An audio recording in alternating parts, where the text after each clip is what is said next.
레위기 1장 2절 말씀입니다. 이스라엘 자손에게 말하여 이르라. 너희 중에 누구든지 여호와께 예물을 드리려거든 가축 중에서 소나 양으로 예물을 드릴지니라. 아멘. 자, 레위기 세 번째 공부 시간 주제는 여호와께 드릴 예물입니다.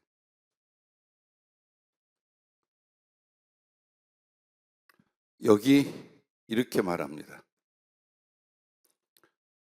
너희 중에 누구든지 여호와께 예물을 드리려거든 이라고 말합니다. 그런데 중요한 건 우리가 많이 쓰는 용어이지만 예물에 대하여 잘 모릅니다.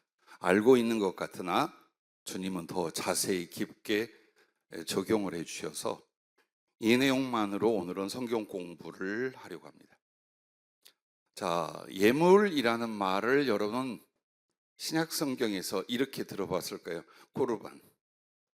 고르반이라는 단어를 기억하실 거예요.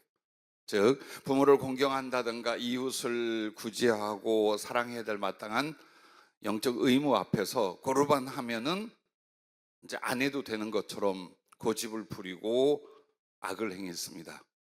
즉 고르반 하면은 이거는 이제 하나님께 구별되어 드릴 예물이다. 그러니까 절대로 이거 못 쓴다. 할렐루야. 하면서 찬양 중에 저렇게 신나는 게 있었나?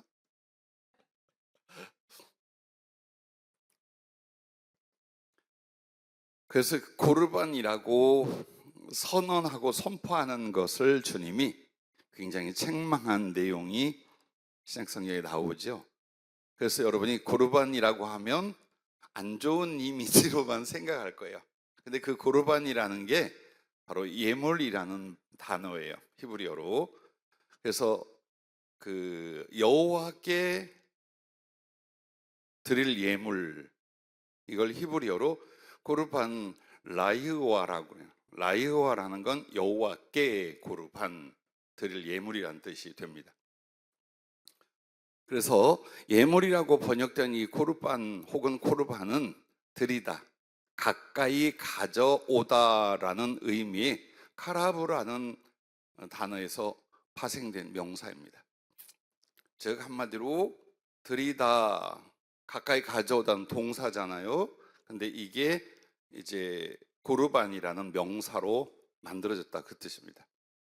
그래서 하나님께 드릴 예물의 원어적인 표현은 하나님께 드리다, 하나님께 가까이 가져오는 것, 이런 의미를 원어가 가지고 있습니다. 자, 그러면 먼저 고르반은 오직 여호와 하나님께 드리는 예물이에요. 즉 고르반이라는 건 뭐 왕에게 드리거나 혹은 부모 혹은 자기가 사랑하는 뭐 여자친구, 정혼한 남편 될 사람에게 드리는 그 예물이라는 우리나라 단어는 전혀 다른 단어예요. 그래서 코르반이라는 말은 하나님에게만, 여호와께만 사용되는 겁니다. 그래서 코르반은 먼저 레위기 1장 2절 말씀에 뭐가 있습니까? 동물들이 있습니다. 근데 하나님께 드리는 예물 혹은 제물로서의 코르반에는 절대로 야생 짐승들은 못 드립니다. 즉 하나님이 구별하여 정결하다 인정하는 소나 양이나 염소나 비둘기 등등만 드릴 수가 있습니다.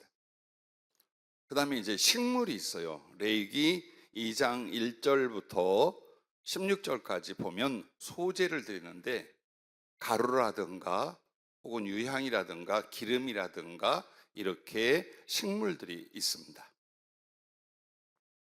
그래서 먹는 음식에 식물을 드리는 걸 소제라고 그러죠. 그 다음에 이제 그 귀금속 장식물 같은 것도 민수기 7장 12절부터 14절에 보면 성막에서 쓰기 위한 그 접시, 은접시, 금그릇 등등도 고르반에 속하는 거예요.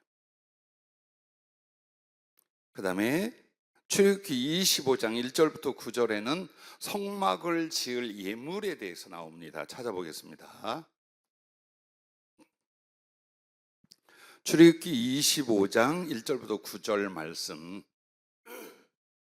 자, 찾아서 시킬까요? 제가 읽을까요?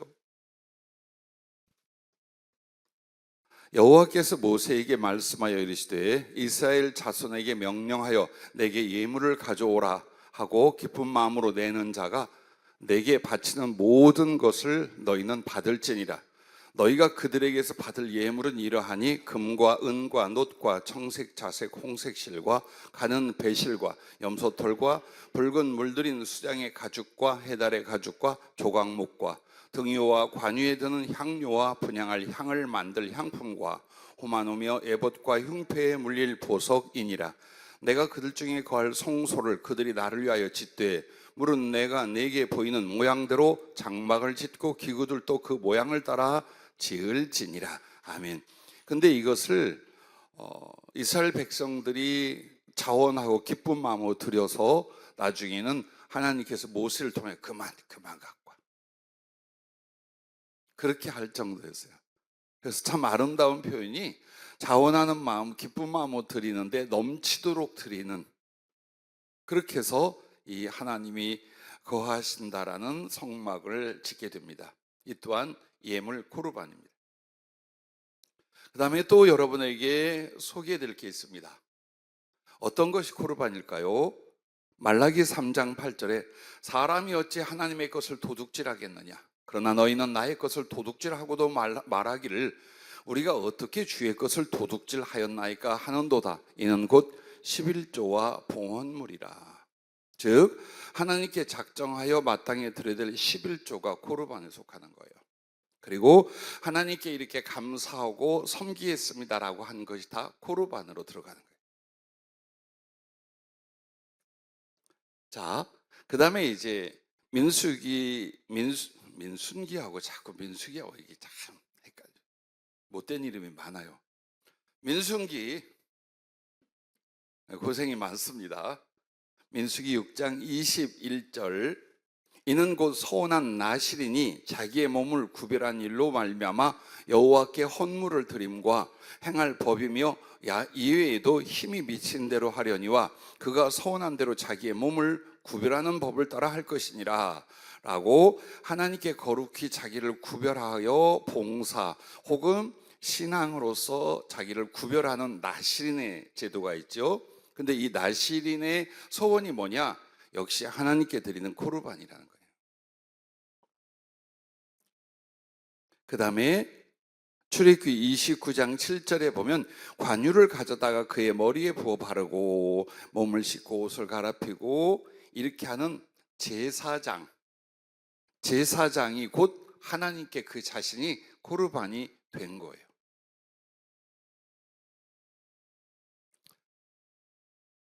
자, 이와 같이 코르반, 즉 하나님께 드려지는 모든 것과 함께 그 사람, 즉 그의 영혼과 삶이 예물인 거예요. 그러므로 하나님께 드리는 예물, 여호와께 드리는 예물이라는 건 곧 하나님께 대한 예배입니다. 즉 우리는 예배가 경청하고 구경하고 관람하고 할람하고 말람 말고 외래어 같죠? 그렇게 하는 못된 습관들이 있어요. 근데 그게 아니라 예배 자체가 뭐냐? 하나님께 드려지는 코르반이라는 거예요. 내가 나의 마음과 나의 모든 것과 나의 시간조차도 예배는 뭡니까? 하나님께 드리는 예물, 코르반이다. 이것을 성령이 강조하셨습니다. 자, 그 다음에는 두 번째로 코르반의 진정한 의미와 참된 예물입니다. 앞에는 구약 성경에 점점 깊어져 갔어요. 코르반은 즉 하나님께 드린 예물은 이런 것들이 있어입니다. 그래서 본문에서 말하는 이제 가축으로 드리는데, 가축이라는 것은 아까 말한 일반 야생 짐승이 아닌 집에서 길리워지는 그걸 이제 말하고 있죠. 근데 이렇게 말씀하고 있지만 성경 전체의 코르반의 진정한 의미와 참된 예물 뭐냐? 첫째, 거룩히 구별하여 성물이 되게 하는 것이다. 즉 이게 물질이든지 사람이든지 무엇이든지 거룩히 구별하여 성물. 그럼 성물은 뭡니까? 하나님의 소유가 되게 하는 거죠.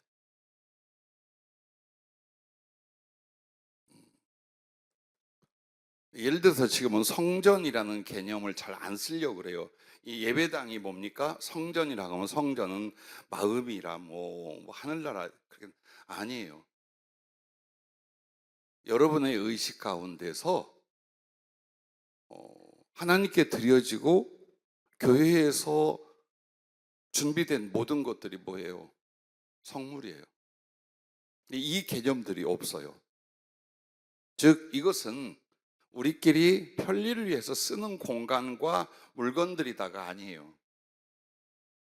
전부 다 하나님께 바쳐진 건 뭡니까? 성물이에요. 이게 하나님의 소유로, 즉 우리 마음에 구별할 줄 알아야 돼요.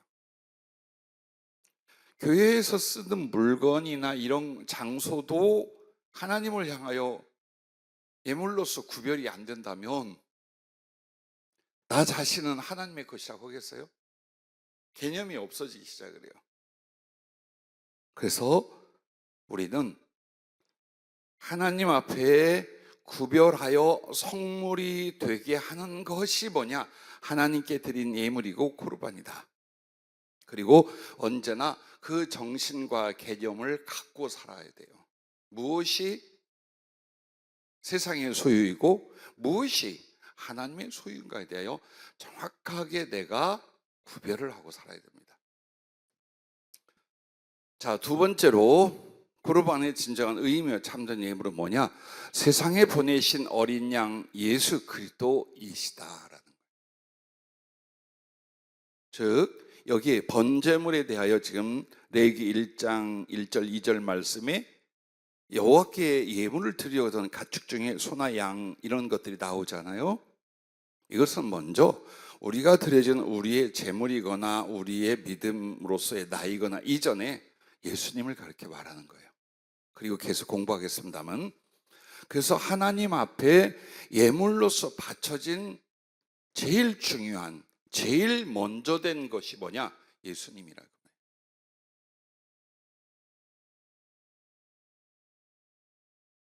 요한복음 1장 29절 말씀을 보면은 여러분에게 어떻게 나옵니까? 이튿날 요한이 예수께서 자기에게 나오심을 보고 이르되 보라 세상 죄를 지고 가는 하나님의 어린 양이로다. 세상 죄를 지고 가는 하나님의 어린 양, 어디에서 인용된 말씀입니까?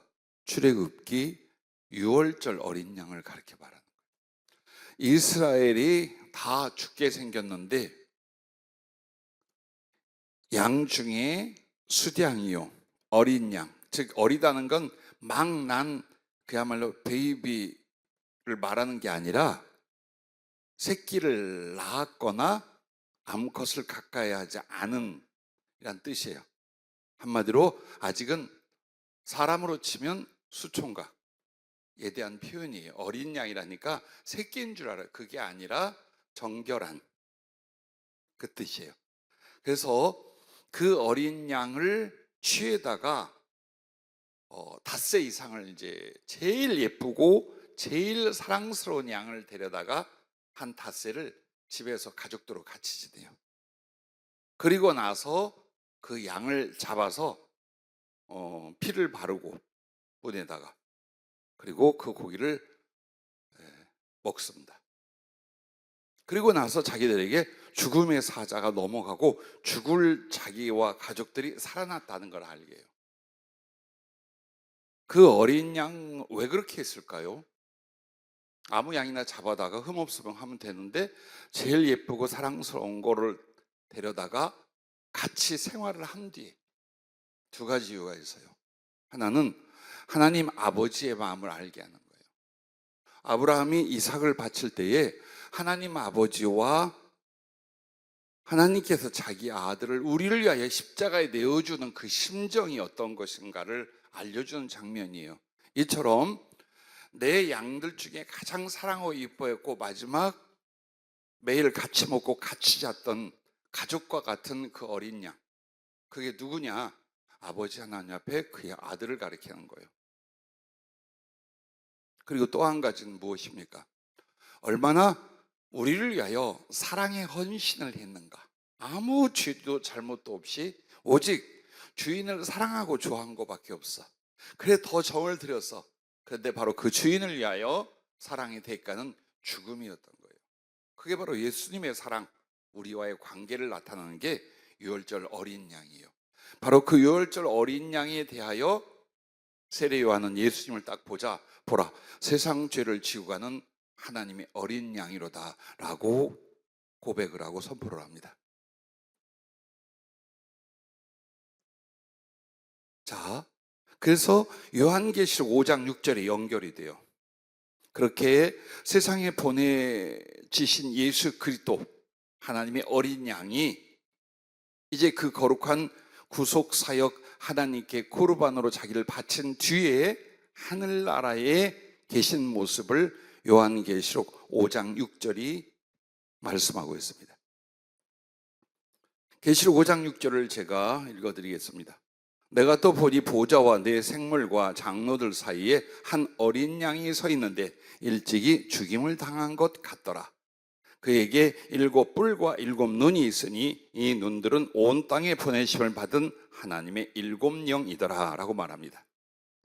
자, 여기에 보면 성부와 성자와 성령께서 다 나오십니다. 즉 보좌를 말한 건 성부 하나님의 권세 혹은 하나님 당신을 다른 말로 일컬을 때 보좌라 말합니다. 그리고 일찍이 죽임을 당한 것 같은 어린 양, 죽임을 당한 것 같다라는 이 말은 뭡니까? 죽은 것도 같고 산 것도 같고 그 말이 아니라 죽었으나 살아나 있는 이란 뜻이에요. 그래서 문학적으로 문법적으로 잘 보세요. 성경이 얼마나 짧으면서 오묘하게 표현을 하는지.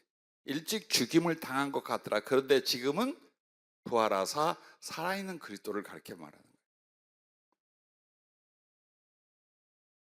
근데 그에게는 7뿔과 7눈이 있다고 상징적으로 말합니다. 물론 7뿔은 하나님 아버지가 주신 하늘과 땅의 모든 권세, 마태복음 28장에 나오는 그것을 말하는 거예요. 그리고 7눈은 세상에 보내심을 받은 하나님의 영, 성령을 가리켜 말하는 거예요. 그래서 이렇게 성부와 성자와 성령이 나오고, 그 다음에 이 일찍 죽임을 당할 것 같은 어린 양에게도 성부와 성자와 성령의 모습이 나타납니다. 즉 그 7뿔은 권세요 성부 하나님에 대한 상징이고, 7눈은 성령님을 말하는 거고, 그리고 살아난 어린 양은 성자 예수 그리스도를 가리켜 말합니다. 이렇게 해서 어린 양으로 세상에 오셔서 우리를 위하여 제물이 되어주신 주님은 이제 하늘에서 부활하신 그 구속을 담당한 코르반이 되신 예수님으로 하나님 앞에 여전히 나타나고 있습니다.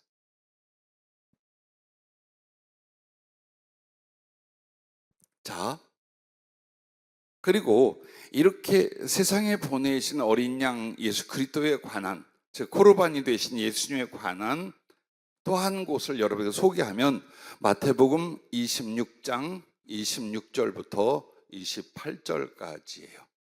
혹시 임영성 강사님 어디 앉아 계십니까?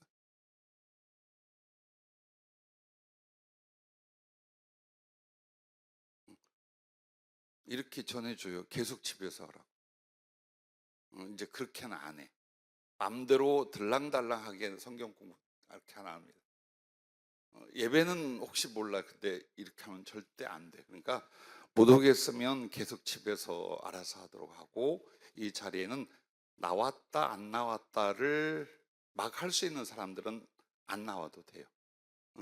집에서 수박 먹고 편히 누워서 핸드폰 보면 돼. 여기까지는. 절대 여러분 그 생각하세요. 이건 제가 제 권한으로 부탁을 드리는 거예요. 하지 마라.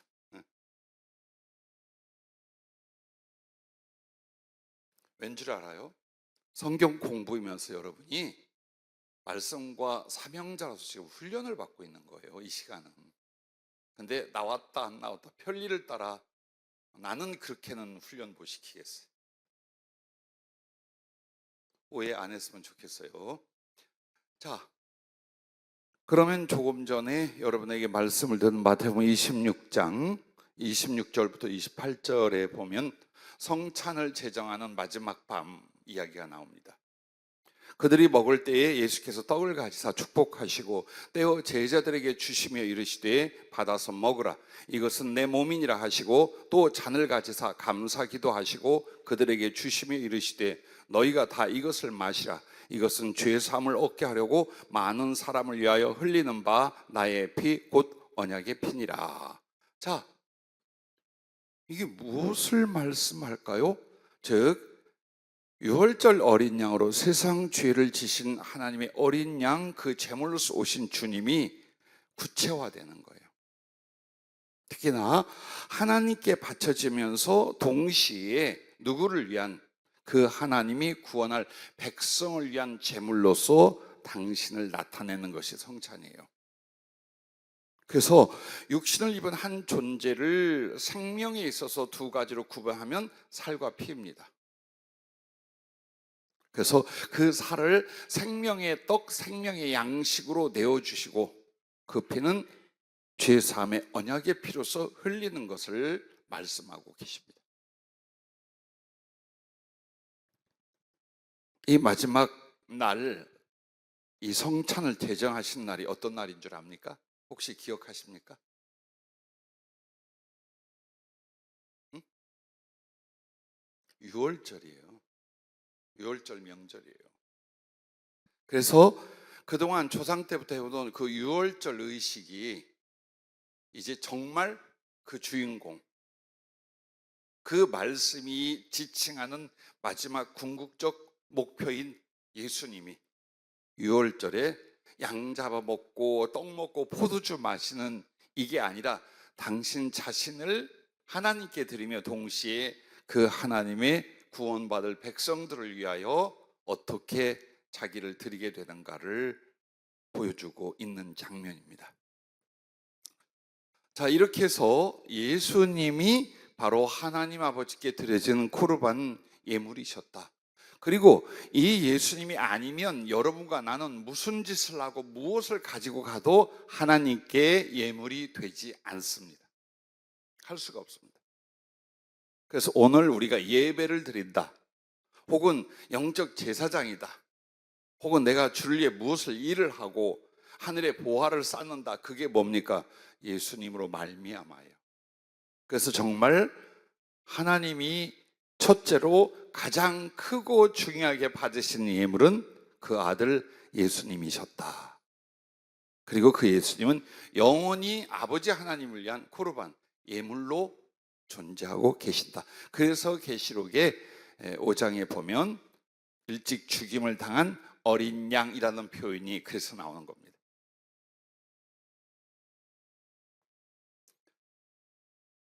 자, 그리고 나서 이제 세 번째의 코르반의 의미와 그 참된 예물이 무엇인가를 이렇게 여러분이 아시면 됩니다. 나와 나의 모든 것을 그리스도라는 금그릇에 담아서 하나님께 드리는 것이다. 이제 하나님께 드려지고 하나님 앞에 코르반이 되는 건 나라 이 말이에요. 그런데 나는 내 이름으로 나의 존재로 하나님께 드려지지 않아. 받을 수가 없고 드려질 수가 없어요. 왜? 죄인이라. 죄가 관한 것은 하나님의 소유, 하나님의 성물이 절대로 될 수가 없어요. 즉, 그 죄의 문제가 씻기고 처리되는 과정이 없다면 절대로 어느 누가 선하게 살고 어느 누가 신앙의 이름으로 나가도 하나님하고 상관이 없어요. 그래서 여러분과 내가 하나님께 드려진 예물이라, 나와 나의 삶과 소유가 하나님께 바쳐져야지 할 때에 누구를 통해서? 예수님이라는 금그릇에 나라는 보잘것없는 것이 거기에 얹혀져서 하나님이 받으신 바, 하나님께 드리는 바가 된다라는 것입니다.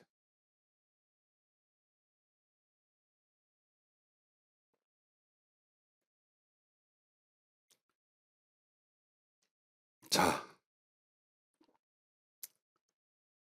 한마디로 여러분과 나는 어떤 존재인가?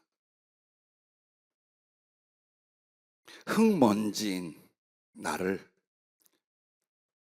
그리스도라는 금그릇에 담을 때에 보석이 되어 하나님 소유가 된다. 이게 구약 성경에 하나님께 드려지는 예물들의 연결성이에요. 즉 흙먼지인 나, 하나님께는 흙이나 흙으로 만들어진 걸 드릴 수가 없어요. 어디에도 그건 없어요. 근데 나란 존재는 뭡니까? 흙이고 먼지로 만들어진 가치 없고 보잘것없는 존재예요. 거기에 죄까지 덕지덕지 달라붙어 있어요. 하지만 나를 하나님 앞에 소중하고 거룩한 것으로 변화를 시키는 것은 예수 그리스도 주님이시라 그 말이에요. 그래서 주님은 이 보잘것없는 존재를 당신이라는 금그릇에 받으실 때에 우리는 하나님께 뭘로 바뀌어? 보석으로 바뀐다. 그래서 하나님 나라는 은이란 말도 안 나와요. 금하고 보석, 그리고 그 보석 중에 12가지 보석과 진주에 대한 이야기만 나와요. 즉 하나님께 드려진 모든 것들, 하나님께 드려진 그 예물들은 전부 다 뭐가 되어 있는 거예요? 금하고 보석들이 되어 있어요. 계시록에서 그걸 설명을 하고 출애굽기나 모세오경에서 성막을 짓는 것과 제사장의 그 흉패의 12보석 등등등이 지금 이렇게 연결이 되는 거예요.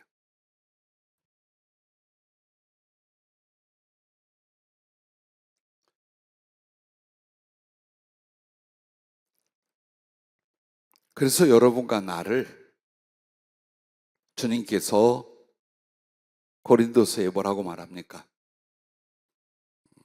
질그릇 안에 그 보화를 담았다. 근데 그 보화는 그리스도를 아는 영광의 빛이요 주님 당신 자신이에요. 그러면 질그릇이 그 안에 담긴 보화로 말미암아 보배 그릇으로 바뀐 거예요. 그리고 거꾸로 말하자면 질그릇밖에 안 되는 흙과 먼지인 내가 그리스도라는 보배 혹은 금그릇에 담겨질 때 하나님께 드려지면 나는 흙이나 보잘것없는 사라질 먼지가 아니라 영원한 하나님의 소유와 영광이 되는 보석이 되더라.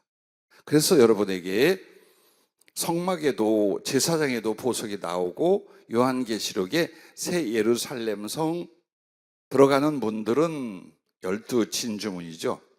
그리고 그 성의 기초는 12보석이에요. 그리고 성벽은 벽옥이라는 샤파이어 파랗게 빛나는 하늘빛 이렇게 표현이 돼요. 그리고 성 안의 모든 길들은 정금이더라 라고 나와요. 그래서 금, 진주, 12보석으로 표현이 돼요. 그럼 하늘나라가 이렇게 아름답고 영광스럽다가 아니에요. 그것은 비유적인 표현이지만 직접 그걸 말하는 게 아니에요. 자, 한번 찾아보겠습니다. 요한계시록 21장 9절부터 14절 말씀 한번 보겠습니다.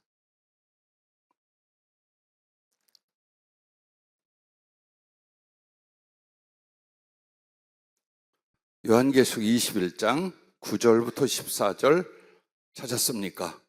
역시 제가 읽겠습니다. 같이 읽겠습니다. 7 대접을 가지고 마지막 7 재앙을 담은 7 천사 중 하나가 나와서 내게 말하여 이르되 이리 오라. 내가 신부 곧 어린 양의 아내를 네게 보이리라 하고 성령으로 나를 데리고 크고 높은 산으로 올라가 하나님께로부터 하늘에서 내려오는 거룩한 성 예루살렘을 보이니 하나님의 영광이 있어 그 성의 빛이 지극히 귀한 보석 같고 벽옥과 수정과 같이 맑더라. 크고 높은 성곽이 있고 12문이 있는데 문에 12천사가 있고 그 문들 위에 이름을 썼으니 이스라엘 자손 12지파의 이름들이라. 동쪽의 세 문, 북쪽의 세 문, 남쪽의 세 문, 서쪽의 세 문이니 그 성의 성곽에는 12기초석이 있고 그 위에는 어린 양의 12사도의 12 이름이 있더라. 아멘. 자, 12문이 있는데 진주로, 하나의 진주로 되어 있어요.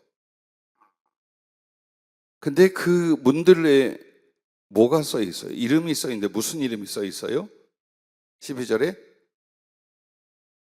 이스라엘 자손 12지파 이름들이 있었어요. 그리고 그 성의 성곽, 즉 성벽이죠. 성곽이라는 말은. 그리고 그 밑에 12기초석이 있고 그 위에는 어떤 이름이 있어요? 12사도에 있어요. 자, 이 말은 뭡니까? 그들로 말미암아 하나님 나라가 이렇게 이루어졌다. 그들의 기여로라는 말도 돼요. 그러나 여기에 하나님 나라는 누구냐? 구약의 성도들, 신약의 성도들이 이 말이에요. 즉 한마디로 그렇게 값비싸고 고귀하고 영광스러운 그 보석들이 다 누구냐? 그게 바로 하나님의 소유, 하나님의 코르반된 성도들이다 그 말이에요. 그걸 말하는 거예요. 우리가 자칫 잘못하면 하나님은 그렇게 영광스럽고 아름답다라고 말해요. 근데 성경이 직접적으로 말하는 건 이름이 써 있다라는 건 그들로 말미암아라는 뜻도 되고 하나님의 자녀들이 하늘에서의 보석이라 이 말이에요. 하나님께는. 그래서 여러분과 나의 시작은 흙먼지의 쇳덩어리였어요. 그런데 예수님은 우리에게 하나님께 받아들일 수 있는 그릇으로서 금그릇이야. 그래서 흙먼지같이 보잘것없는 죄인이 그 금그릇에 담겨져서 하나님께 드려졌더니 금보다 더 값진 보석이 되었더라. 이게 여러분의 바로 이 말씀이에요. 로마서 8장에 보면 미리 아신 자들을 부르시고 미리 아신 자를 정하시고 정하신 자를 부르시고 부르신 자들을 의롭다 하시고 의롭다 하신 자들을 영화롭게 하셨느니라는 구원의 여정이 있어요. 그 과정에서 마지막 영화롭게 하셨다라는 말이 여러분과 내가 쇳덩어리 흙먼지였는데 그리스도 예수 주님을 통하여 하나님께 드려졌더니 하늘의 보배가 되었다. 그걸 말하고 있어요. 만약 여러분이 예수님이라는 그릇에 자기를 던져 올라타지 않으면, 예수 그리스도를 영접하여 내 안에 모시지 않으면 여전히 흙이요 질그릇이요 죄 가운데 사망의 곳으로 끝날 거예요. 마치 내가 예수님에게 뭘 하고 드리겠다, 하나님께 뭘 드리겠다, 사실 웃기는 소리예요. 가당치도 않은 말이에요. 왜? 드려지지 않는 모든 것은 썩어질 것이고 사망의 것들이에요. 그리고 본래 우리는 예수 그리스도를 믿을 때 나와 나의 인생, 나의 모든 것들이 이미 하나님께 코르반으로 바쳐진 거예요, 이미. 근데 지 것이라고 우기고 고집부리고 이렇게 강팍하고 비열하고 비참하게들 사는 거예요. 조금만 일찍 믿음과 진리한 사랑이 있다면 죄악된 나의 고집과 썩어질 것을 위하여 나를 준비하고 살던 그런 존재를 하나님께 코르반으로 하나씩 하나씩 들여갔을 거예요. 그게 우리네 인생이어야 돼요. 뭐를 얻고 누리고 이루겠다고 하지 말아요. 더 하나님의 것이 하나님의 것으로서 온전히 받쳐지는 과정을 하고 하나님께 가겠다. 그게 신앙이고 구원의 도리예요. 그래서 여러분들에게는 너무나 세상적인 관념이 신앙 안에 들어와 있어요. 그 첫째가 뭐냐? 여기서 잘 돼야 된다. 육신과 사업, 삶이 잘 돼야 된다. 이것이 하나님의 은혜고 이것이 하나님의 영광이고 이것으로 주님이 쓰고 전부 다 거기다 맞추고 있다는 거예요. 그래서 벗어나지를 못해요. 아무리 설교를 하고 가르쳐도 계속 자기 기준의 진리, 자기 기준의 하나님의 믿음의 방식들이 그게 딱 서 있는 거예요. 이걸 깨야 돼요. 큰 기업의 총수인 권사님을 만났어요. 그리고 그에게 치료와 예언과 지혜에 충분한 하나님이 함께 하시고 하나님의 말씀을 전한 증거를 보여준 뒤에 왜 나를 당신을 만나게 했는가에 7가지 이유가 있다. 적어달라 그랬어요. 근데 지금도 기억해요. 돈, 물질에서 너를 구원하기 위하여 이 종을 만나게 했다. 너를 엄청난 사업을 일으키고 강건하게 하고 권력층을 연결해서 세계 선교를 이루겠다 할 줄 알았어요. 나도 그렇게 알았고 본인도 그렇게 알았어요. 그런데 기도할 때 성령이 하신 말은 돈에서, 물질에서 너를 구원하려고 내 종을 보냈다. 전혀 다른 거예요, 우리들하고.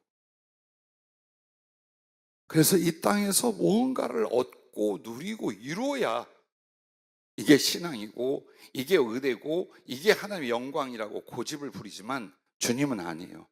네 것이라 하던 그것을 하나님의 것으로 다 옮겨 놓는 과정이 신앙생활이다. 이게 구원의 과정이다.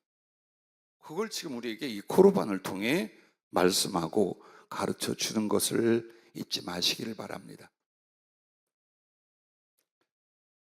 그래서 결국 그리스도로 말미암아 나 자신을 주 앞에 드려서 하나님께 드리는 순종과 사랑, 그게 나를 예물로 드리는 방법인 거예요. 한번 볼까요? 베드로전서 2장 9절 말씀입니다. 베드로전서 2장 9절 말씀 한번 같이 보도록 하겠습니다.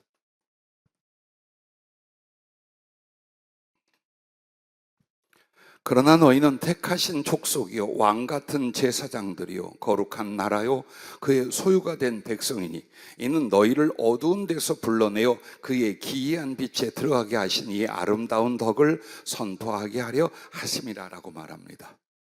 자, 너희는 택하신 족속이요. 어디에서? 죄와 하나님의 소유가 아닌 것들로부터 택하셨어요. 그렇게 해서 어떻게 하나님의 소유가 되게 했어요. 그 하나님의 소유가 됐는데 하나님의 소유의 삶이 뭐냐? 왕같은 제사장들이라고 나옵니다. 자, 여러분, 왕같은 제사장들이요, 그 다음에 어두운 데서 불러내어 그의 기이한 빛에 들어가게 하신 이 아름다운 덕을 선포하게 하려 하심이라 라고 말하는 건 선지자나 사도로서의 사역에 대한 표현이에요. 한마디로 여러분은 왕과 제사장과 선지자, 사도, 이와 같이 하나님의 소유가 되어 하나님의 영광을 위해 사는 거예요. 그래서 왕이라고 말한 건 뭐냐? 여러분은 죄와 죽음의 노예와 종이었다 이 말이에요. 그러나 하나님께 드려지고 나면 하나님이 수종을 들어주는 하늘의 왕 같은 자들이 돼요. 그래서 남을 다스리고 지배한다는 게 아니에요. 자유로운 가운데 거룩한 하나님의 사랑과 능력으로 다른 사람을 섬기고 돕는, 그걸 말하는 거예요. 그리고 제사장이란 건 하나님과 독대하고 하나님과 친히 그 본체 앞에 나아가 교제와 사랑을 갖는 예배의 존재라는 거예요. 자, 이렇게 하고 이 땅에서 여러분은 어때요? 성령의 능력과 나타남으로 예수 그리스도의 복음을, 내가 만난 하나님을 온전히 전하게 만든다 이 말이에요. 그리고 하늘에 가서도 여러분의 찬양이 뭡니까? 여러분의 나타나는 영광이 뭡니까? 다 하나님께서 우리를 구원하시는 그 은혜와 진리에 대한 반영이 되는 거예요. 그래서 하늘에서 여러분은 왕같은 제사장이요 선지자와 사도같이 하나님의 진리와 행하신 일을 증거하고 찬양하는 존재가 돼요. 그러나 하나님께 고르반으로 자기를 바치지 않은 사람은 이것과 상관이 없는 거예요.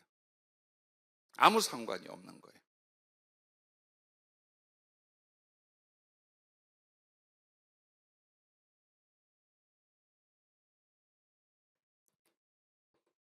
그리고 이사야 43장 1절부터 7절 말씀을 여러분한테 소개해 드리겠습니다.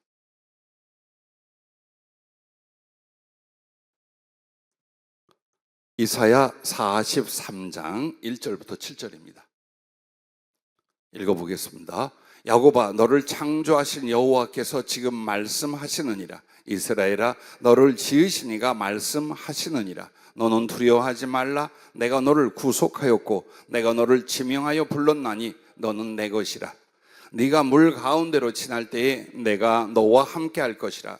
강을 건널 때에 물이 너를 침몰하지 못할 것이며 네가 불 가운데로 지날 때에 타지도 아니할 것이요 불꽃이 너를 사르지도 못하리니 대저 나는 여호와 네 하나님이요 이스라엘의 거룩하니요 네 구원자임이라. 내가 애굽을 너의 속량물로 구스와 스바를 너를 대신하여 주었노라. 네가 내 눈에 보배롭고 존귀하며 내가 너를 사랑하였은즉 내가 네 대신 사람들을 내어주며 백성들이 네 생명을 대신하리니. 자, 여러분 보세요.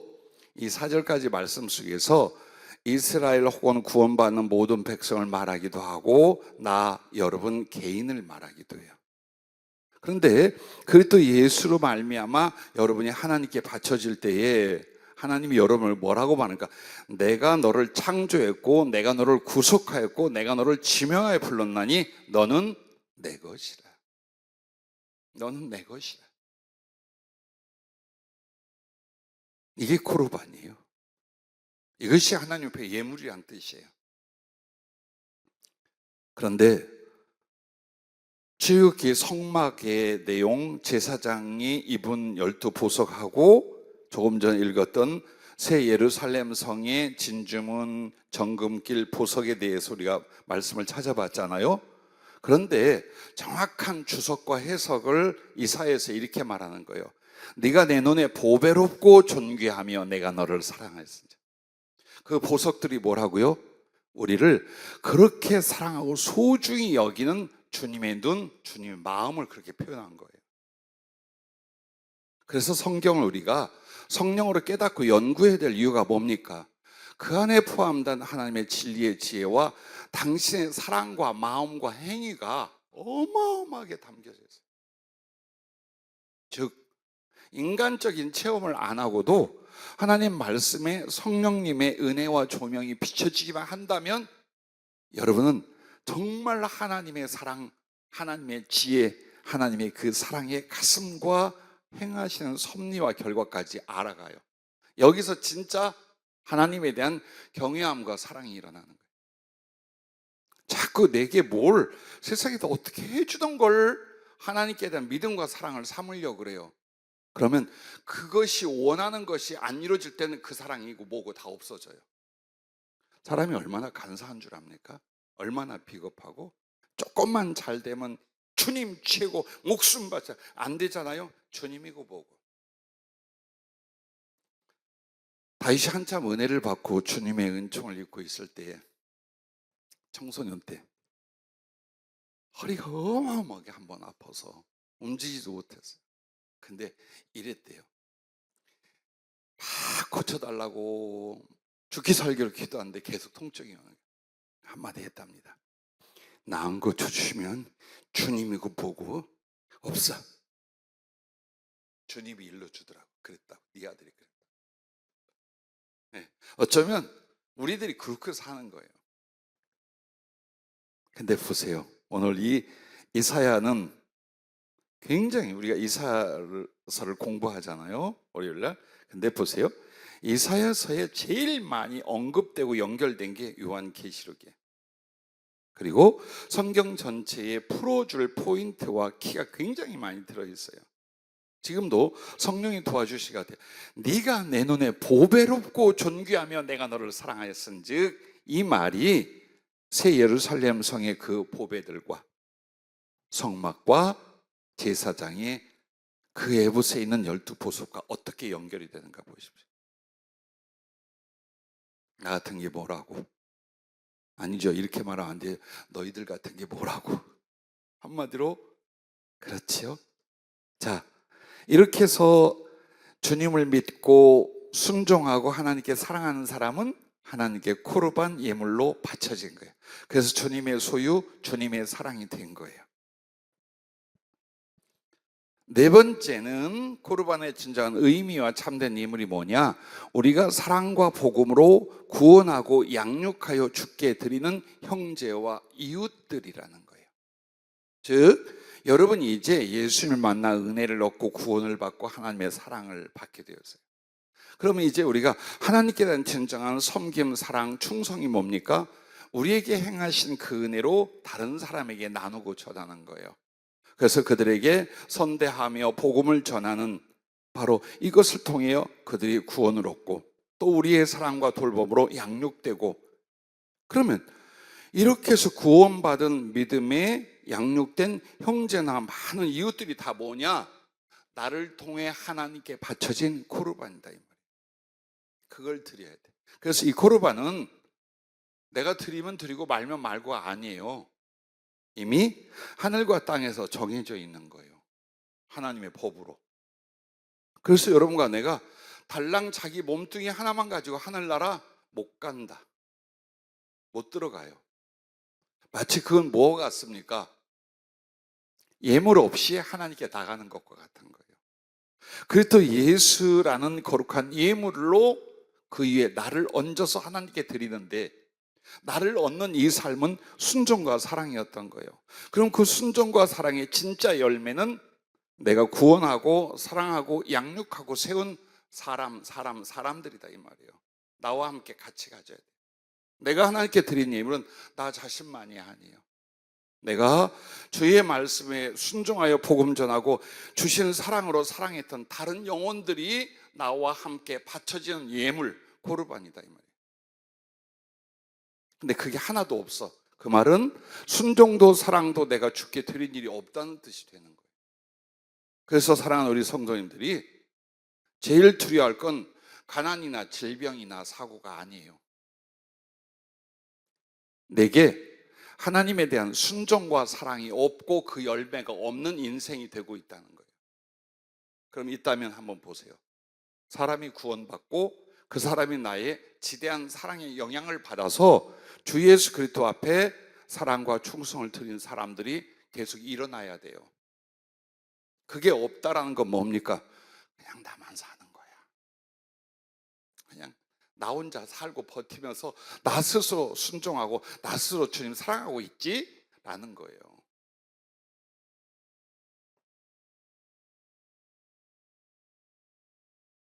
여러분 조금만 따뜻하게 다른 사람을 대하고 조금만 선대해 보세요.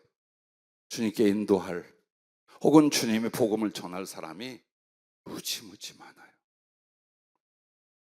그래서 다른 영혼을 복음을 전하고 사랑으로 도와서 그들을 구원하고 세울 수 있는 사람들은 대부분 성격이 좋아요. 심보가 착하고 성격이 좋아요. 근데 이 심보가 좀 삐뚤어지고 못되고 성격이 안 좋잖아요. 그럼 인간관계가 없어요. 그죠? 인간관계가 안 맺어져. 이거 가지고 어떻게 맺겠어요?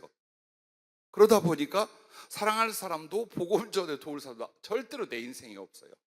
그래서 내가 하나님의 진리와 성령을 따라 진짜 사랑으로 성숙해가는 사람이 되는 것과 다른 영혼을 사랑하고 구원하는 일이 같이 일어나는 거예요. 즉 나도 만들어지고 다른 영혼도 구원해 나가게 만드는 거예요. 그래서 여러분이 한번 보세요. 내가 정말 나의 신앙과 삶을 주목해주고 인정하고 따라갈 만큼의 사람들이 있는가? 이런 친분의 관계를 내 평생에 만들었는가? 아니면 없는가? 그걸 한번 보세요. 없다라면 여러분과 나는 하나님과 그 말씀 앞에 순종과 사랑을 코르반으로 드리지 않고 살았다라는 거예요. 만약 그 순종과 사랑을 드렸다면 그 순종과 사랑 안에서 많은 사람들이 하나님의 사람, 하나님을 사랑하는 사람으로 변화됐고 하나님께 같이 드려줄 수 있었다.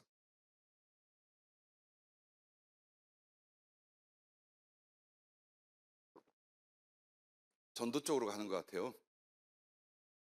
코르반 하다가 여러분이 거주하는 곳이 아파트입니까? 이 단독주택입니까? 경희 집사님, 아파트요. 그럼 사람 어마어마하게 만나겠다. 2층이라 어쨌든 김민경 집사님, 그 동네에 사람이 많습니까? 아니면 아예 없습니까? 응? 보통으로 있다고? 이게 뭔 말이야? 이게 중국어야, 일본어야, 한국말이야? 아, 충청도 화법이로구나. 여러분에게 드리고 싶은 말은 여러분의 만남 속에 먼저 인사하나요? 자, 아파트에서 혹시 먼저 인사합니까? 아니면 인사를 받는 편이고 그 애들 말로 쌩 까는 사람들입니까? 아니면 어쩔 줄 예, 그럽니까? 먼저 인사해요? 그래서 그 인사에 진실성이 있었어요? 그 바람에 사람을 교제하게 됐어요? 그 인사가 위선이었나 보다. 얼마 전 지난주였군요. 내 차를 찾으러 가려는데 옆에 같이 걸어가는 한 40대 중후반의 여자였었습니다. 계속 위아래 훑어보더니, 그래서 촉촉하게 계속 따라오더니 교회 가세요? 나도 그 순간에 대답이면 네. 그 중요한 말에 뭔가를 다 넣을 수 있잖아요. 근데 나도 정신 네.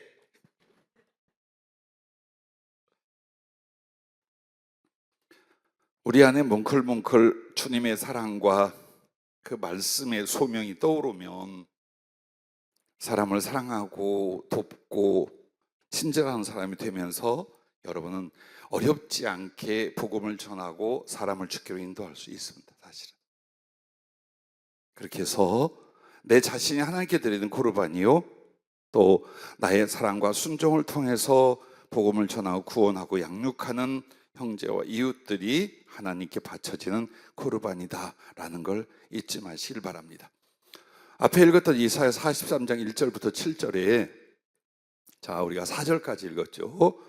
5절부터 7절을 보면 이렇게 기록합니다. 두려워하지 말라. 내가 너와 함께하여 네 자손을 동쪽에서부터 오게 하며 서쪽에서부터 너를 모을 것이며, 내가 북쪽에게 이르기를 내놓으라. 남쪽에게 이르기를 가두고 두지 말라. 내 아들들을 먼 곳에서 이끌며 내 딸들을 땅끝에서 오게 하며 내 이름으로 불려지는 모든 자, 곧 내가 내 영광을 위하여 창조한 자를 오게 하라. 그를 내가 지었고 그를 내가 만들었느니라. 이 말은 나와 함께 지금 어마어마하게 많은 하나님의 코르반들이 있다라는 거예요. 하나님께 드릴 사람들이 있다라는 거예요.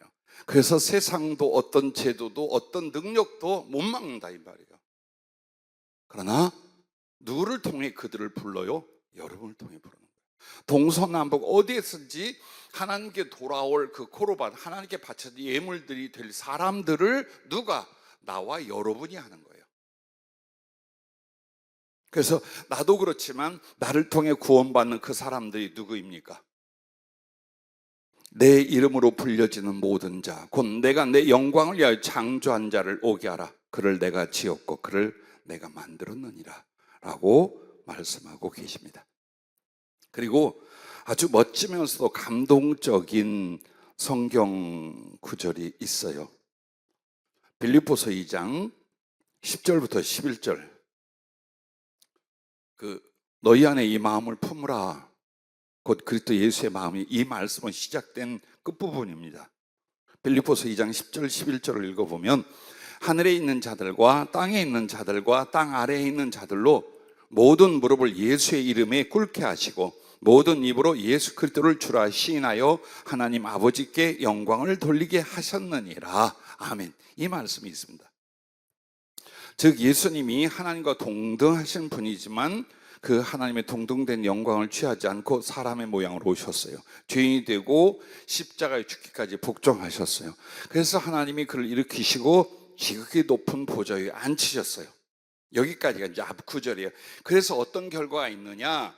하늘에 있는 자들, 이미 구원받아 하늘에 가 있는 사람들, 땅에 있는 자들, 세상에서 주 예수 그리스도를 알고 예수님을 영접하고 하나님을 경외하는 사람들, 땅 아래에 있는 자들, 지옥에 간 존재들, 그들 모두가 다 자타 예수 그리스도를 구주로 하나님의 아들로 머리를 조아려 경배하며 시인한다 이 말이에요.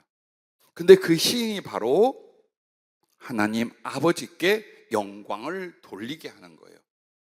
그래서 제가 이 성경 구절을 저의 인생에 자꾸 적용하는 게 뭐냐, 나로 말미암아 더 많은 영혼들이 구원을 받고 예수님을 사랑하게 하여 예수님 앞에 무릎 꿇고 그 발에 입맞추며 사랑을 고백하여 아버지 하나님께 영광을 돌리게 하자. 그게 기도 제목이고 어떤 삶 속에서의 바탕이에요. 즉 이 말은 여러분과 나만이 코르반이 아니라 여러분과 나를 통해서 수없이 많은 사람들이 예수님을 사랑하고 하나님께 영광을 돌릴 수 있게끔 내가 할 수 있다 이거야. 나 하나 바쳐지면, 제대로 바쳐지면 수없이 많은 영혼들이 하나님께 그렇게 함께 사랑과 영광으로서 바쳐질 수 있다라는 거예요. 그리고 가야겠죠? 맨날 저기 몸 걱정, 돈 걱정, 자식 걱정 하다가 코르반 못하고 갈 수 있습니다. 자, 마지막 5번째는 궁극적으로 하나님이 나를 위한 예물 코르반이 되어 주신다라는 겁니다. 자, 하나님은 우리를 통해 예물로 소유로 받기만 하시지 않아요. 하나님이 나를 받았다라는 거 뭘 말합니까? 너는 내 물건이란 뜻이 아니에요. 너는 나의 대신이며 너는 나의 전부이며 나는 너의 상급과 나는 너의 소유다 이거예요. 그래서 계속 코르반 예물 지금 말했어요. 근데 사실은 내 것을 하나님께 드리는 게 아니라 하나님의 것을 거룩하게 하여 하나님께 돌려드렸는데, 단지 그렇게 산 인생인데 나는 하나님을 통째로 예물로 받게 된다, 보화로 받게 된다, 상급으로 받게 된다. 이것이 하나님의 구원과 진리의 결론이에요. 여러분의 인생과 영혼의 영원한 결말이에요 이게. 그래서 이 짧은, 길어봐야 8, 90년, 몰라 100살도 버틸런지 여러분이 이 삶을 살면서 코르반인가 아니면 코르반 외치고 지가 쓰는 것인가. 마태복음에 주님이 코르반하고서 부모를 섬길 거, 이웃을 선대할 거를 안 해. 그러니까 그렇게 하기 싫어서 코르반하고 외친다는 거예요. 이건 하나님께 드릴 예물이야. 그래 놓고 지가 먹고 지가 써. 이걸 강력하게 책망을 해요. 이거 우리가 교훈 삼아야 돼요. 내가 누구? 코르반. 내게 주어지는 소유와 나의 삶의 모든 게 뭐? 하나님께 드릴 예물이었어요. 그런데 어때요? 나를 위해 사는 거예요. 악자까지 세상적 욕심, 나를 위해 사는 거예요. 그리고 조금 교회 다니는 이 쥐꼬리만한 걸 가지고 하나님을 사랑하고 경외하고 하나님을 높인다고 말하는 거예요. 이 얼토당토 않은 행위가 안 바뀌는 거예요. 왜 안 바뀔까요? 말씀에 충격이 안 일어나니까. 아, 이거 신앙생활 정말 개판으로 엉망으로 하고 있었구나, 나 이러다 하늘나라도 못 갈 뻔했구나라는 도전과 충격이 와야 돼요. 교인들에게 그게 일어나야 돼요. 그래야 하나님께 무릎을 꿇기 시작합니다. 근데 그 말씀으로 도전과 충격이 안 일어나잖아요. 자기식 신앙, 자기식 예수를 만들어요. 그리고 이렇게 한다, 이렇게 돼야 된다라고. 그러다 보면 하늘나라 못 가는 거예요. 하나님의 진리와 상관이 없잖아요. 그러면 코르반, 하나님께 드릴 예물이 안 돼, 이 존재가. 그래서 아무리 하나님을 알고 교회를 다니고 나름대로 봉사하고 뭐 하나님의 일을 했다 하더라도 하나님과 상관이 없는 결과가 오는 것이 잘못된 신앙 때문이에요. 내가 내 식으로 믿는 신앙생활, 내 식으로 만들어낸 예수, 내 식으로 만든 하나님 나라 아니요. 계속해서 여러분과는 성령의 도우심으로, 성경 말씀으로 우리가 어때요? 부서지고 깨지고 건축돼야 돼요. 죽는 날까지 해야 돼요. 이 코르반이라는 말씀이 사실은 레위기의 그 동물들을 하나님께 드린 예물에 대한 이야기로 끝날 뻔했잖아요. 근데 사실은 주님이 하고 싶은 말은 구약 성경에 번제를 드리게 하여 소나 양 따위를 썼더라, 이걸 코르반이라 해라, 이렇게 말하려고 한 게 아니에요. 그것으로 시작해서 예수님이 하나님의 코르반이 너를 위해 되어 주셨어. 그러므로 너는 그리스도 안에서 하나님께 바쳐진 예물이야. 네 인생도 그래. 근데 그 예물 되는 게 뭡니까? 그 예물로 하나님께 드려져야만 내가 하나님의 소유이며 하나님의 사랑이 되며 하나님의 영광이 되는 거예요. 그래서 곧 주님과 나와 우리들이 바로 하나님께 바쳐지는 예물이다. 내 거 아니다. 세상 것도 아니다. 그래서 이러므로 하나님께 드려지지 않는 모든 것은 썩어질 것이며 심판을 받고 영원한 사망의 소유가 되고 맙니다. 자, 악자까지 여러분이 자신과 소유 조금 더 남이 이거예요. 가족을 위해 산다 그래요. 예, 그렇게 살고 하나님께 드려지지 않은 많은 부분이 있어요.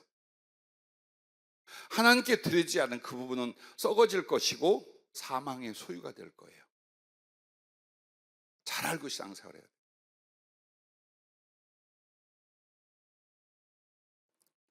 그래서 주님이 사단에게 뺏기고 사망에게 던져질 여러분과 나를 하나님의 소유 삼아 주겠다. 하나님의 사랑이 되게 하겠다. 그리고 하나님 당신 자신을 전부 다 바치겠다. 이렇게 말하는 거예요. 그런데도 우리는 어떻게 합니까? 그 못난 죄성과 유욕이 악착같이 자기의 소욕, 자기의 정욕, 자기의 경험, 자기의 행복이란 걸 위하여 하나님께 안 드리고 버텨온 거예요. 지금까지 버티고 있는 거예요. 자, 성경 한 곳 찾아보도록 하겠습니다. 요한계시록 22장 4절과 5절 말씀입니다.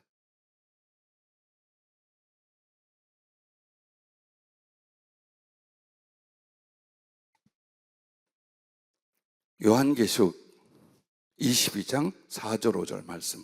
그의 얼굴을 볼 터이요 그의 이름도 그들의 이마에 있으리라. 다시 밤이 없겠고 등불과 햇빛이 쓸데없으니 이는 주 하나님이 그들에게 빛이심이라. 그들이 세세토록 왕노릇하리로다. 아멘. 자, 하늘나라에 가면 아버지와 어린 양 우리 주 예수님의 이름이 여러분의 이마에 딱 있을 거래요. 타투했나? 아니에요. 이마라고 하는 건 여러분의 영혼, 여러분의 중심에 대한 상징이에요. 그래서 이마에 있다라고 하는 건 나 자신에게 아버지와 예수님의 이름이 있다.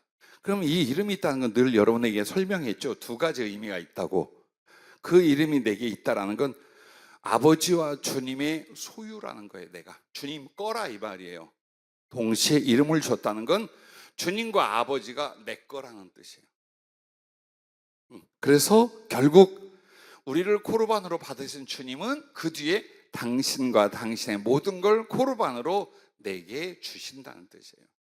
그래서 여러분이 하늘에서 왕노릇한다라고 말합니다. 그럼 누가 종입니까? 자, 하늘나라에는 왕들만 있어요? 왕이 있다는 말은 종도 있다는 뜻인데 주님이 종이 되어주신, 주님이 섬기는 자로 주님이 여러분의 종이 되어주신다는 뜻이 왕노릇한다는 거. 대신 하늘의 왕은 누구라 그랬어요? 섬기는 자라 그랬어요. 뽐내고 다스리고 지배하는 게 아니라 섬기는 자, 받들고 사랑하여 섬기는 자일수록 하늘의 높은 자들이에요. 그래서 주님의 하늘의 최고의 높은 이 하나님은 여러분을 항상 섬기는 종의 자리로 가고 여러분을 가르쳐 뭐라? 왕이라 그렇게 말하는 거예요. 왜 왕이란 말이 많이 나오느냐? 정치적 권력적 왕을 말하는 게 아니에요. 왕은 주님이셔요. 근데 그 주님이 왕인 이유가 모든 걸 다 바쳐 무릎 꿇고 우리를 섬기는 종이 되셨기 때문이에요. 그러면 우리를 높여 왕을 만들기 위하여 당신은 종이 되셨어요. 그럼 우리는 왕이라는 것도 주님처럼 우리도 다른 이들을 섬기고 하나님을 섬기는 가장 낮아진 종이 되는 거예요. 그게 왕이야. 그게 하늘 개념의 왕인 거예요. 그래서 우리 교회에 최고 존경받고 사랑받고 높임을 받을 사람은 직분이 아니라 누가 우리 교회 형제들을 더 잘 섬기는가, 누가 더 낮아져서 받들어 줄 수 있는가. 그 사람이 주님이 인정하는 우리 교회의 최고의 어른이고 최고 하나님의 높임을 받은 사람이에요. 그러면 제일 꼴찌, 주님의 아픔, 복보다는 연단 받을 사람이 누굴까요? 할렐루야. 높임을 받고자 하는 사람들이, 대접을 받고 칭찬을 받고 높임을 받고 인정을 받으려고 한다면 그는 가장 꼬레비, 낮은 자, 연약한 자, 주님이 걱정하는 자예요. 그래서 우리의 신앙이 무엇인가, 은혜가 무엇인가, 하나님께 쓰임받고 영광을 돌리게 무엇인가를 알고 계셔야 돼요. 그리고 내가 그것을 사모해야 돼요. 그러므로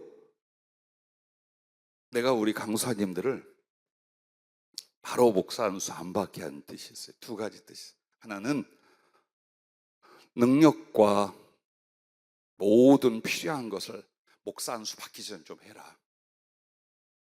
왜냐하면 우리 교회 목사님들 말고 주님의 종들을 엄청나게 오랫동안 상담하고 양육하고 섬겼어요. 근데 목사 안수를 받잖아요. 잘 안 바뀌어요. 그러니까 목사 안수를 받으면 이걸 계급이라고 생각하는 그 의식 때문에 그런 거예요. 목사, 장로, 권사, 집사 등등은 뭘 말하는 겁니까? 더 낮아져 섬길 직분을 말한 거예요. 점점 더 낮아지고 점점 더 많이 봉사하고 섬길 것을 세워가는 거예요.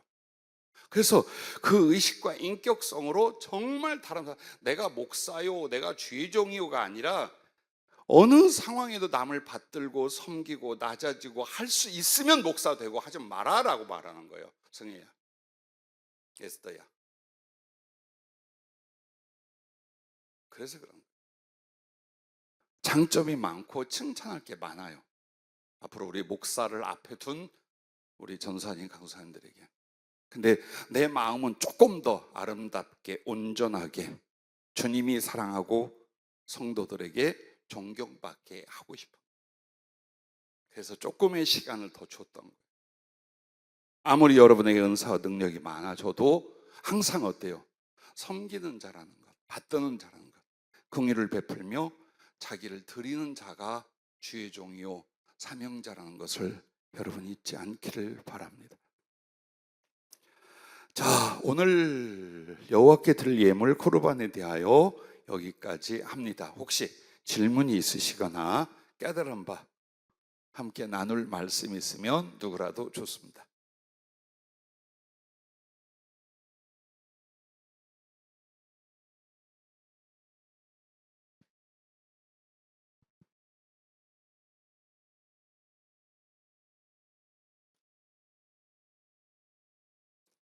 다음 주에는 이제 번제에 대해서 공부하도록 하겠습니다.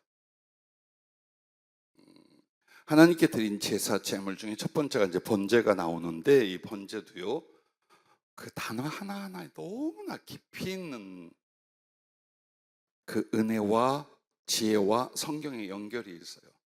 그래서 어쩌면 번제를 몇 번에 나눠야 되지 않을까 그 생각도 해요. 그리고 이제 번제를 거치고 나면 그 제사들이 유사해요.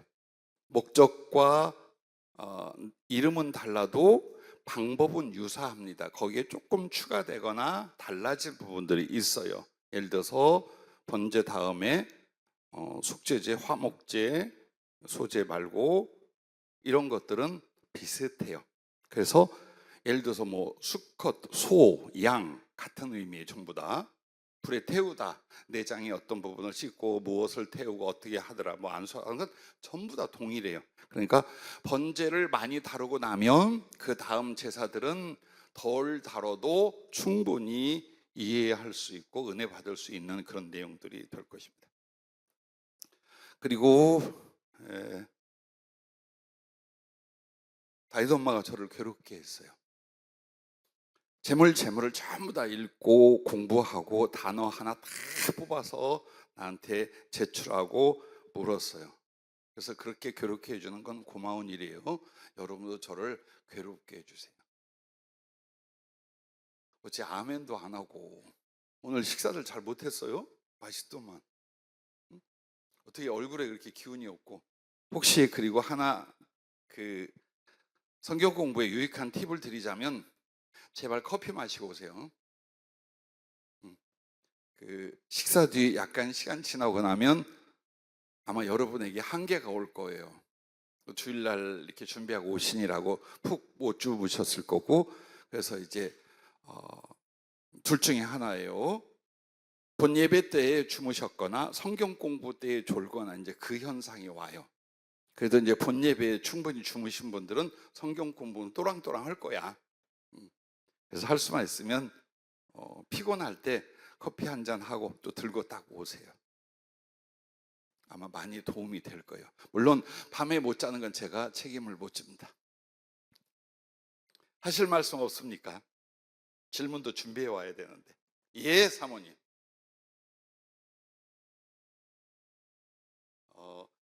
차이를 예를 들어서 나신 자체가 하나님께 드려진 예물로서의 기간 혹은 중심이라는 거예요. 그래서 예를 들자면 구약 성경에 말한 직접적인 예물은 전부 다 물건에 대해서 말해요. 동물 아니면 물건들에 대한 표현이에요. 근데 거기에 숨어 있는 게 뭐냐? 사람에 대한, 주님과 사람에 대한 것이다 하고 접근을 나실인, 제사장 등등을 예를 든 거예요. 그래서 그 코르반 예물이라고 하는 것은 성전에 가서 제물로 바쳐지다라는 실제적인 것만이 아니다라는 거예요. 그보다 더 넓은, 즉 하나님께 드려지는 모든 것이 다 코르반이고, 하나님께 드려지는 모든 것들이 다 하나님의 구원과 소유, 사랑과 영광이 된다. 그러므로 성경에 동물이라든가 혹은 보석 혹은 물건들을 말하지만 점점 어디를 말하고 있느냐? 나실인을 말하고 제사장을 말하고 그 다음에 성령에 잡힌 사람들이에요. 신약으로 넘어가면 코르반이 뭐냐? 성령 받은 사람들의 전부다. 왜? 성령은 폼내는 게 아니에요. 자랑하는 게 아니에요. 성령은 너는 내 것이라는 확실한 하나님의 도장이에요. 그래서 신약 시대에, 즉 은혜로 넘어온 이 시대의 코르반은 다 뭐냐? 성령으로 인침받은 모든 하나님의 사람이 전부 다 코르반으로 구별되어 버린 거예요. 그래서 그 전조가 나실인, 제사장, 선지자 등등을 기름 부어 세웠을 때 그것도 이미 배경은 뭐예요? 코르반이다 이 말이에요. 또 혹시 궁금하신 거 있습니까? 네, 마이크에 대고 해야 예, 것이. 우리가 금그릇인 예수님께 담겨서 드리는 제물이 되어야 되는 실제 생활에서 예. 예시를 들어준다면 어떻게 하는 담겨야 무슨 할까요? 말인지 알겠어요. 예. 예수님이 금그릇이다, 이 꼬르란 뜻은 아니에요. 비유를 하자면 주님은 정말 진실하고 영광의 왕이요 주님으로서 금이 그것을 상징한다면 우리는 거기에 비하여 흙먼지, 그것도 죄악에 찌들은 흙먼지라 이 말이에요. 근데 이 비유를 한 것은, 그러나 그리스도께 드려져서 하나님께 갔을 때는 금보다 더 값진 보석이 되더라 라고 설명을 하기 위한 거예요. 자, 이것을 이제 우리 실생활 속에라고 하는 건 뭐냐면 충분히 설명이 됐어요. 그 주님께 내가 순종과 사랑을 드리는 것이 그 그릇에 담겨지는 거예요. 왜?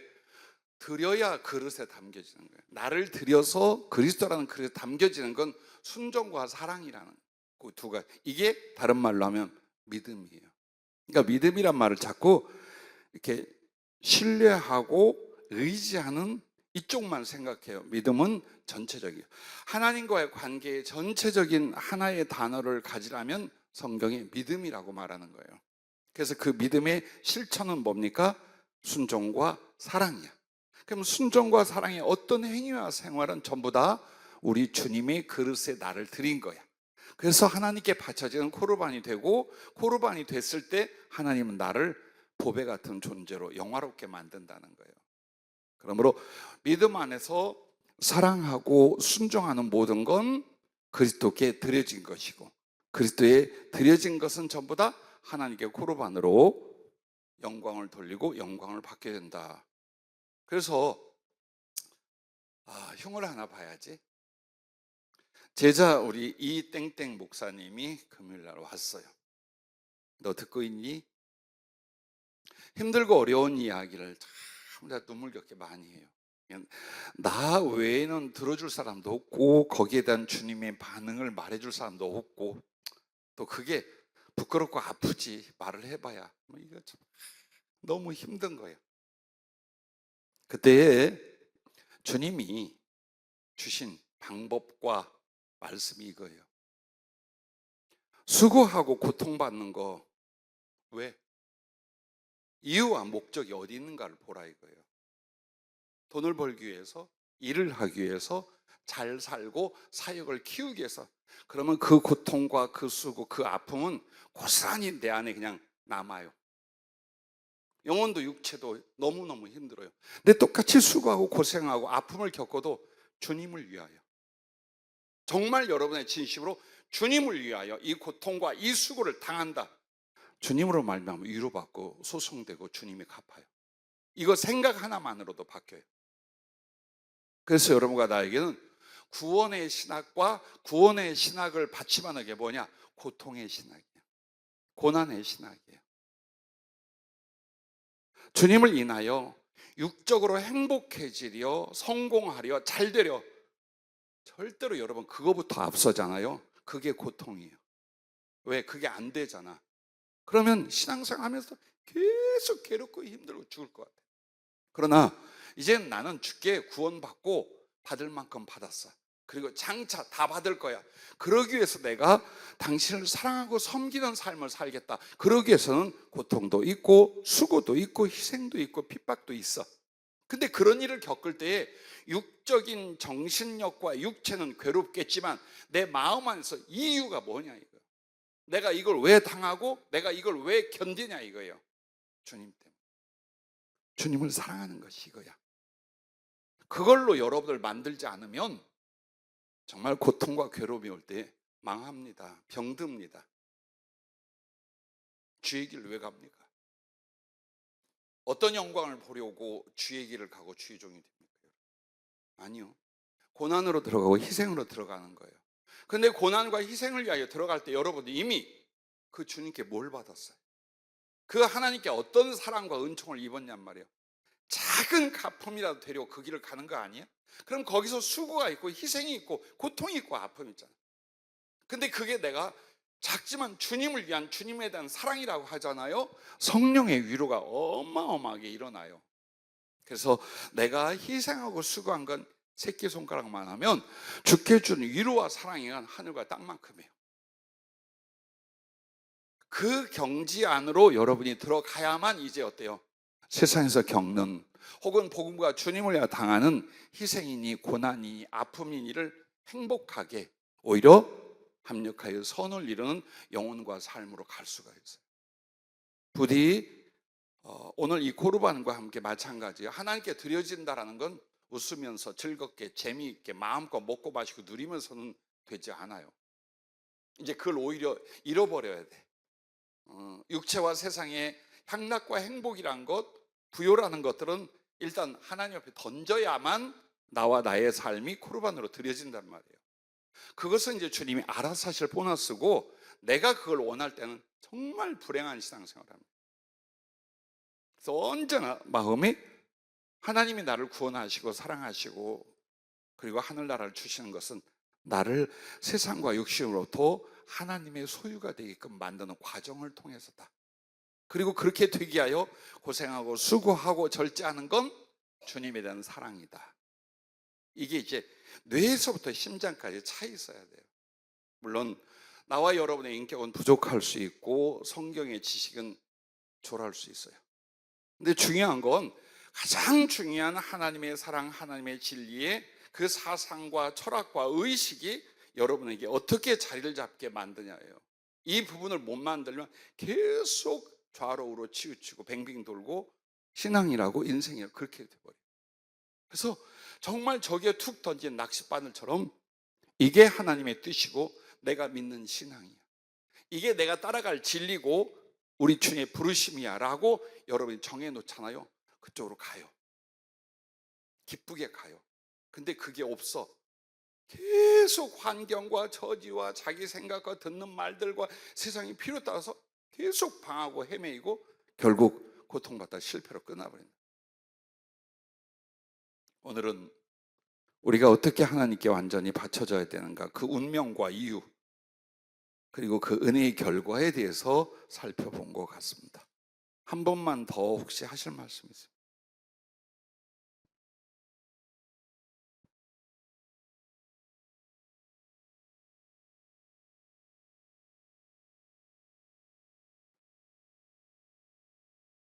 사막입니다.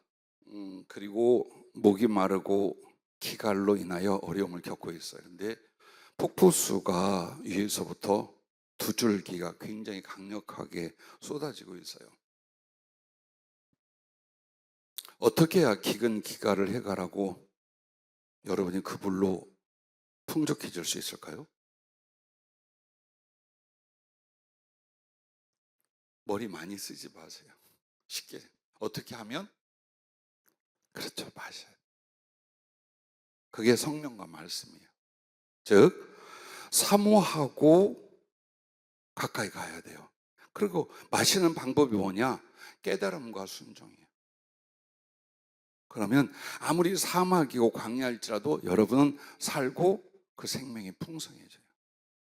사모함으로 가까이 가서 나의 순종으로 그것을 마시고 내 몸이 되게 만드는 거예요. 그 지금 환상으로 보여준 게 그거예요. 위에서 두 줄기 큰 폭포가 쏟는데 아주 빨간 화성처럼 사막과 광야예요. 거기에 몇몇이 있어. 그런데 목이 말라 죽을 것 같고 기근과 기갈로 죽을 것 같은 거예요. 마셔. 그러면 그 두 줄기 폭포는 뭘 가르칠까요? 말씀과 성령에 대한 표현이고 여러분에게 넘치고 있다는 거예요. 하나님으로부터 지금 주고 있어. 다만 그걸 내 생명과 은혜로 만들려면 사모함으로 받아라. 깨닫고 순종으로 들어가 봐라 라는 뜻입니다. 아버지 하나님, 주님을 사모하기에 말씀을 갈망하고 말씀을 깨닫고 배운 대로 믿음에 적용하며 삶으로 이어가고 필요하다면 가르치고 전하려 합니다. 모두가 성령의 지혜와 지식의 말씀 은사가 가득하게 하여 주시옵소서. 예수님 이름으로 기도하옵나이다. 아멘. 수고들 많이 하셨습니다.